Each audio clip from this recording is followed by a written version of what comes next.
Bonjour à tous, j'ai ce matin sur mon plateau une influenceuse qui était à Dubaï et peut-être elle aussi mangeait le caca. Il faut qu'on dise la vérité. Oh, je viens d'arriver. Bonjour Pota Pota, tu étais à Dubaï, est-ce que tu as aussi mangé le caca? Je comprends pas votre question. Je veux juste savoir si tu as mangé le caca. Vous m'avez fait venir ici pour me parler de Dubaï? Oui. Pas avec moi, parce que quand moi je pars à Dubaï, je pars avec mon propre argent. Quand je pars à Dubaï, je pars avec mes propres cartes de crédit. Quand je pars à Dubaï, non. Non,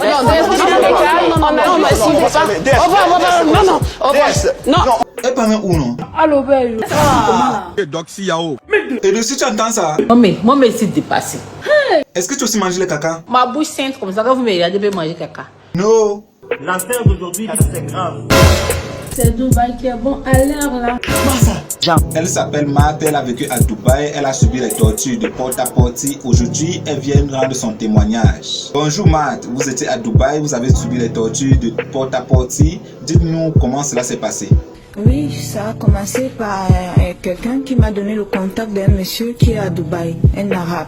Et c'est de là où tout a commencé. J'ai fait mes papiers et j'ai payé tout ce que il fallait pour voyager. Étant arrivé de là, le monsieur est venu me prendre et voilà où mon enfer commence. Le premier jour, il me fait comprendre d'appeler toute ma famille et convaincre ma famille que je suis bien arrivée. Et est-ce que vous l'avez fait? Et je l'ai fait. Marthe, quels sont les sentiments qui vous ont animé, qui vous ont poussé à aller à Dubaï? Oui, c'est que je n'avais pas de travail. D'accord. Quel est votre niveau d'études? Est-ce que vous avez subi une formation professionnelle avant d'aller à Dubaï? Et j'ai un niveau bac anglophone et j'ai fait l'hôtellerie. Et après ça, tellement je cherchais de travail, rien.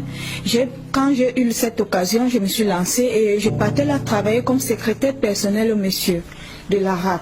Bon, arrivé là, étant là-bas, j'ai commencé à travailler pour lui, mais je me suis rendu compte que quand j'ouvrais ses mails, il était en train de dire aux filles de venir travailler pour lui. Mais ce n'était pas ce qu'on faisait. Ce qu'on faisait, c'était qu'il vendait des filles dans des maisons, comme prostituées, comme des esclaves. Surtout moi, j'avais que 2 heures de repos. Toute la journée, je dois travailler, je dois faire tout ce qu'il me demande et abuser de moi sexuellement. Et tout ça, il n'y a pas de repos. Et il y a aussi on te bat, on te fouette avec la ceinture. Et il y a d'autres filles que je ne voyais pas où ils partaient. Parce que quand je joue cette rôle, de les convaincre d'arriver, j'étais obligée de les faire. Et dès que cette fille arrive, on m'enferme dans une chambre. Et après, je ne sais pas où on amène toutes ces filles-là. Et c'est comme ça que la vie n'était pas facile. Tout ce que je voulais, c'était juste de rentrer dans mon pays. Mais comme on était tous en sécurité, on ne parlait pas. Tout ce qu'on te demandait de faire, ce n'est que ce que tu devais faire. Et si tu ne le fais pas, on te tape, on peut même te couper la main, on te bat. C'était donc tout ce que je vivais en ce moment. Mais je n'avais pas moyen de sortir. Nous retenons que Marthe est titulaire d'un DCI Advanced Level plus un diplôme de formation professionnelle en hôtellerie. Après sa formation, vu les difficultés d'emploi que nous avons au pays, elle décide, après les conseils d'un ami, d'aller à Dubaï à la quête d'une vie meilleure. Mais comme on le dit souvent, fuir la pluie pour tomber dans la mer. Alors Marthe, si je comprends bien, une fois que vous arrivez à Dubaï, il prend votre passeport et il vous oblige à faire tout ce qu'il veut. Oui, je dois tout faire ce qu'il me dit. Même si c'est à manger les caca, je dois le faire. Merci Marthe, merci. D'après tout ce que vous avez vécu à Dubaï, quels sont les conseils que vous donnez à la jeunesse camerounaise? J'appelle l'attention de toutes mes soeurs et tous mes frères d'être vigilants. Tout ce qu'on nous dit n'est pas vrai. Beaucoup de choses qu'on vous dit, la personne cause avec vous, parce que moi-même, je causais avec certaines des filles. Si elle est anglophone, je la convainc. Si elle est francophone, je la convainc pour qu'elle vienne. Donc beaucoup de ces personnes, l'image qu'on vous montre n'est pas ce que vous croyez. Mais c'est quand vous êtes sur le terrain que vous vous rendrez compte que ça, ce n'est pas vraiment ce qu'on vous montre. Ils font des belles photos, ils font des belles choses et tout. Moi, j'appelle l'attention de toutes les jeunes filles d'être très vigilants.